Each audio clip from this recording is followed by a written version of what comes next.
తలసాని చంద్రశేఖర్ గారిని ప్రసంగించవలసిందిగా కోరుతా ఉన్నాను.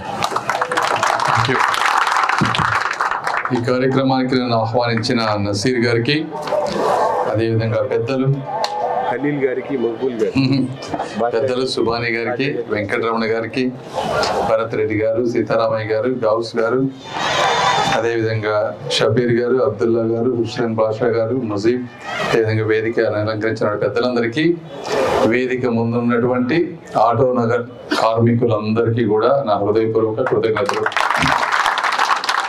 ఈరోజు ఈ రాష్ట్రంలో కానీ ఎక్కడైనా కూడా ఒక స్కూటర్ నడవాలన్నా, ఒక కారు నడవాలన్నా, ఒక లారీ ముందుకు వెళ్ళాలన్నా కూడా మీ శ్రమ లేనిదే, మీ స్కిల్ లేనిదే జరిగేటువంటి పరిస్థితి కాదు. నేను చూస్తూ ఉన్నాను, నేను వచ్చిన దగ్గర నుంచి మీరు ఉండే నివాసాలు ఉండే ప్రాంతాల్లో పర్యటించాను. ఇవాళ కూడా వస్తా చూశాను ఎలాంటి పరిస్థితులు ఉన్నవి అనేది.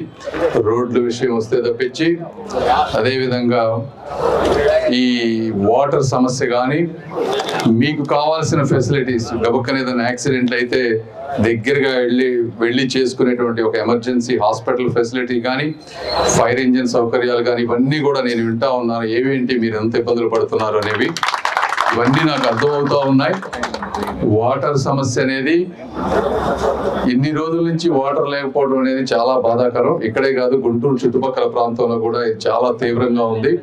దానికి గుంటూరు చుట్టుపక్కల మిగిలిన ప్రాంతాల్లో ఉన్న కారణాలు వేరు. అక్కడ అధికారుల అసమర్థత, రాజకీయ నాయకుల అవినీతి దానికి కారణం. ఈ ప్రాంతానికి వాటర్ ఎందుకు లేదో నాకు క్లియర్గా ఐడియా లేదు. బట్ వారు ఛానల్ నుంచి, గుంటూరు ఛానల్ నుంచి లాస్ట్ టైం ట్రై చేశారని చెప్పారు. బట్ అయినప్పటికీ కూడా రేపు ఎలక్షన్ అయిపోయిన తర్వాత ఒక్కసారి అధికారులతో కూర్చుంటాం. ఛానల్ నుంచి తీసుకురావాలా, లేకపోతే ఉన్న ఎగ్జిస్టింగ్ ఇన్ఫ్రాస్ట్రక్చర్, వేరే వాటితోటి వచ్చినటువంటి ఇన్ఫ్రాస్ట్రక్చర్ నుంచి ఇక్కడ వాటర్ తీసుకురావాలో ఆలోచించి మీ అందరికీ చేసేదంతా కూడా చెప్పి, ఎన్ని రోజులు పడుతుంది, ఒకవేళ డిలే అయితే అవన్నీ కూడా చెప్పి, మీకు వాటర్ అనేది బేసిక్ కాబట్టి అది తెచ్చే కార్యక్రమం మాత్రం తప్పనిసరిగా నేను చేస్తాను, నేను కానీ నసీర్ గారు కానీ. అదేవిధంగా ఇప్పుడు డ్రైనేజ్ సమస్యలు ఉన్నాయి, రోడ్లు ఉన్నాయి.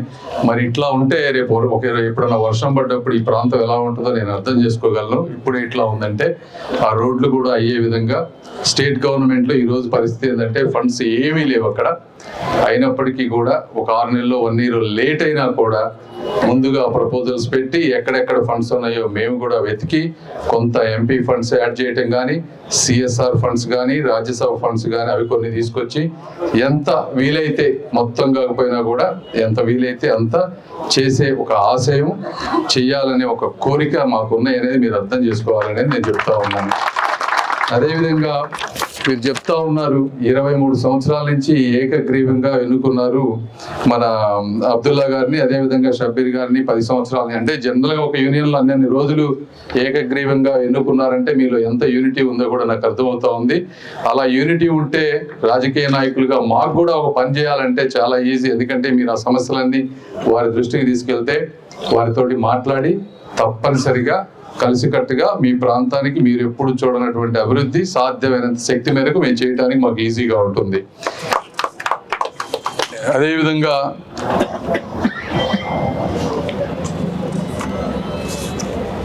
ఇంకొకటి,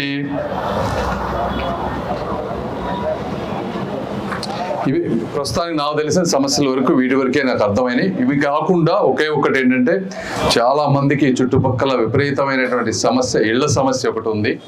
ఎందుకంటే నేను చూశాను, ఎన్నో రోజుల నుంచి 30-40 సంవత్సరాలుగా ఇళ్లలో ఉన్నా కూడా పట్టాలు ఇచ్చేటువంటి పరిస్థితి లేదని నేను విన్నాను. చాలా మందికి కొంత జగన్మోహన్ రెడ్డి గారు ఇచ్చిన ఇళ్ల పట్టాలు కూడా ఎక్కడ ఉన్నాయో తెలియని పరిస్థితి.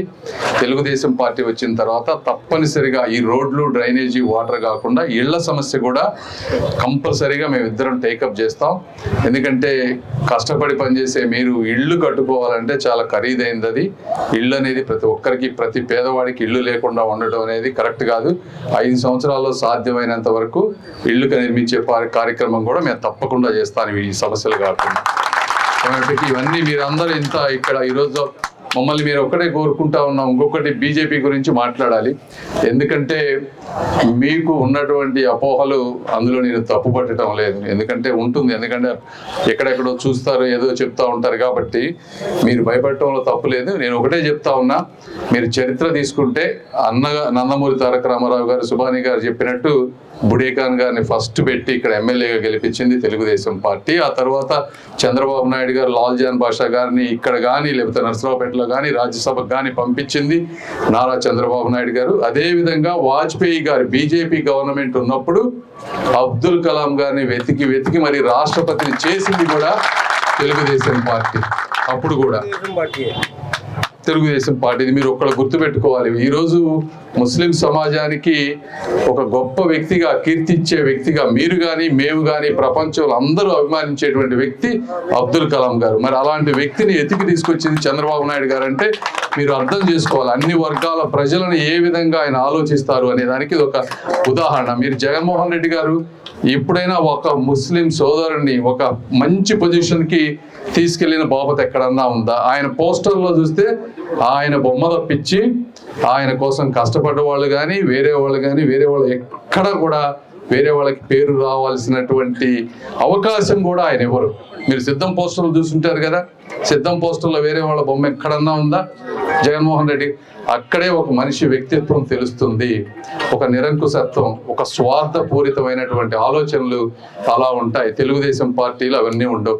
మరి ఇప్పుడు బీజేపీ తీసుకుంటే 2014-19 మధ్య ఏ ఒక్క ముస్లిం సోదరుడికి కూడా ఇబ్బంది జరిగినటువంటి పరిస్థితి లేదు బీజేపీ ఉన్నప్పుడు.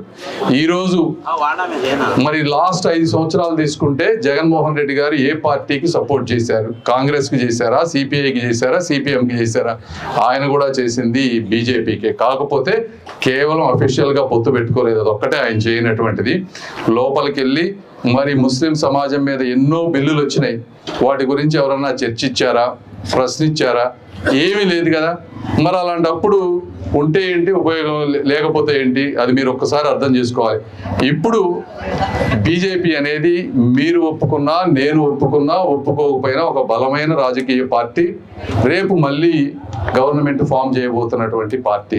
ఈ రాష్ట్రం ఉన్నటువంటి అప్పులు, అమరావతి బాగు చేయాలన్నా, కట్టాలన్నా, రాజధాని పోలవరం ఫినిష్ చేయాలన్నా, లేకపోతే ఏమైనా ఇండస్ట్రీస్ తీసుకురావాలన్నా, ఇవి కాకుండా ఢిల్లీ వెళ్ళి గవర్నమెంట్ పనులే కాదు వేరే ఏ అధికారులతో మాట్లాడాలన్నా కూడా బీజేపీ వాళ్ళ సహకారం లేకపోతే ఎవ్వరు పనిచేయనటువంటి పరిస్థితి. వాళ్ళు ఒక్క ఫోన్ కాల్ చేసి వద్దు అంటే మొత్తం ఆగిపోయేటువంటి పరిస్థితి అక్కడ.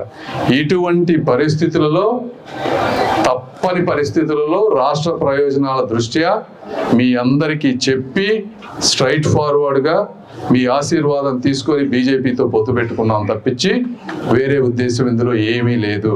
మీరు ఒక్కసారి జగన్మోహన్ రెడ్డి గారిని అడగండి, మీరు ప్రశ్నించండి. ఓకే మేము బీజేపీ, మీరు ఎవరికి సపోర్ట్ ఇస్తారు? మీకు సపోజ్ ఏదో 2, 3, 4 ఎన్నో ఎంపీ సీట్లు వస్తే మీరు ఏ పార్టీకి సపోర్ట్ చేస్తారు? మీరు కాంగ్రెస్కి చేస్తారా? ఎవరికి చేస్తారో కూడా వాళ్ళని అడగండి వాళ్ళు వచ్చినప్పుడు. ఇవి కాకుండా ఎవరైనా సరే రిజర్వేషన్ల గురించి కానీ తప్పుడు ప్రచారం చేసినా, లేకపోతే మీ హక్కులకు కానీ మీ స్వేచ్ఛకు కానీ భంగం కలిగించేటువంటి ఏ పనులు చేసినా కూడా దానికి అడ్డుకోవటానికి, ప్రశ్నించడానికి, పోరాడటానికి నజీర్ గారు కానీ నేను కానీ తప్పకుండా ఉంటామని మీ అందరూ గుర్తుపెట్టుకోవాలి. మీరు ఎటువంటి భయాలు కూడా పెట్టుకోవద్దు. అవసరమైతే అటువంటి పరిస్థితులు అయితే రాజీనామాలు చేయడానికి కూడా అలాంటి వ్యక్తి డబ్బు ఖర్చు పెట్టాము కదా, ఈ 5 ఏళ్ళు పదవి పట్టుకొని ఊగులాడాలనేటువంటి వ్యక్తిత్వం ఉన్నటువంటి వ్యక్తిని కాదు నేను. కాబట్టి మీరందరికీ నేను మాట ఇస్తా ఉన్నా, ఎట్టి పరిస్థితుల్లో కూడా దాన్ని ఏ విధంగా సామరస్యపూర్వకంగా ఫైట్ చేయాలో చేస్తాం. రాష్ట్ర ప్రయోజనాలని, వ్యక్తుల ప్రయోజనాలని బ్యాలెన్స్ చేసుకుంటూ, తెలుగుదేశం పార్టీ ప్రయోజనాలను కూడా బ్యాలెన్స్ చేసుకుంటూ ముందుకు వెళ్తాము. అటువంటి సమర్థత ఉన్నటువంటి లీడర్షిప్ క్వాలిటీస్ ఉన్నటువంటి వ్యక్తులం మేమిద్దరం. అదేవిధంగా నజీర్ గారు మరి 5 సంవత్సరాల నుంచి కష్టపడతా ఉన్నారు.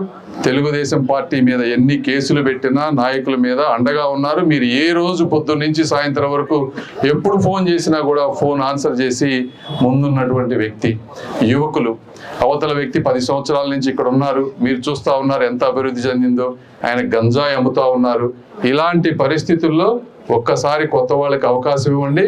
మీరు చూడండి, 2-3 సంవత్సరాల్లో ఇద్దరం కలుపుకొని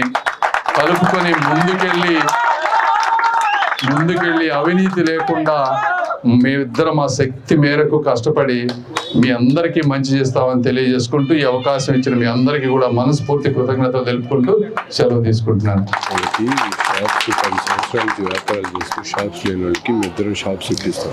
షాప్స్ కూడా వాడు చెప్తా ఉన్నారు. చాలా రోజుల నుంచి మీరు ఎప్పటి నుంచో అప్పుడు కట్టించిన కాంప్లెక్స్ ఒకటే చూస్తా ఉన్నాం. ఆ షాపింగ్ కాంప్లెక్స్ కూడా అవసరమైతే, ఇదే కాదు ఇప్పటి వరకు తెలిసి నాకు 5-6 ప్రాబ్లమ్సే తెలుసు. ఏమున్నా అడిషనల్ గా మీకు ఏం కావాలన్నా కూడా వాళ్ళిద్దరికీ చెప్తే, షబ్బీర్ గారికి కానీ వీరికి కానీ, అవన్నీ కూర్చొని ఎంతవరకు చేయగలమో అన్నీ చేస్తాం. ఒక షాపులే కాదు, ముందు వచ్చే ఏ సమస్యలైనా కూడా. కాబట్టి థ్యాంక్ యూ. ఆటో నగర్లో 10 సంవత్సరాల నుంచి వ్యాపారాలు చేస్తుంటూ సొంత షాపులు లేనటువంటి ప్రతి ఒక్క వ్యాపారస్తుడికి కూడా తప్పకుండా 5 సంవత్సరాల్లో ఇటువంటి కాంప్లెక్స్ ని ఇంకోటి నిర్మించి అటువంటి వ్యాపారస్తులు కూడా షాపులు ఇచ్చేటువంటి బాధ్యత మేము తీసుకుంటామని చెప్పి కూడా తెలియజేస్తూ, ఈసారి వచ్చేటువంటి జనసేన తెలుగుదేశం ప్రభుత్వంలో ఆటో నగర్ ని మహర్దశ పట్టబోతా ఉందని చెప్పి మీ అందరూ కూడా ప్రమాణం చేస్తా ఉన్నాం. ప్రతి ఒక్క విషయంలో కూడా మేమిద్దరం ఆటో నగర్ ముఖద్వారంగా ఉన్నటువంటి ఆటో నగర్ ని అభివృద్ధి చేసిన తర్వాతే గుంటూరు నగర్ లో అభివృద్ధి కనిపిస్తుంది. కాబట్టి ఆటో నగర్ ని మొదటి ప్రాధాన్యతగా అభివృద్ధి చేస్తామని చెప్పి కూడా మీ అందరూ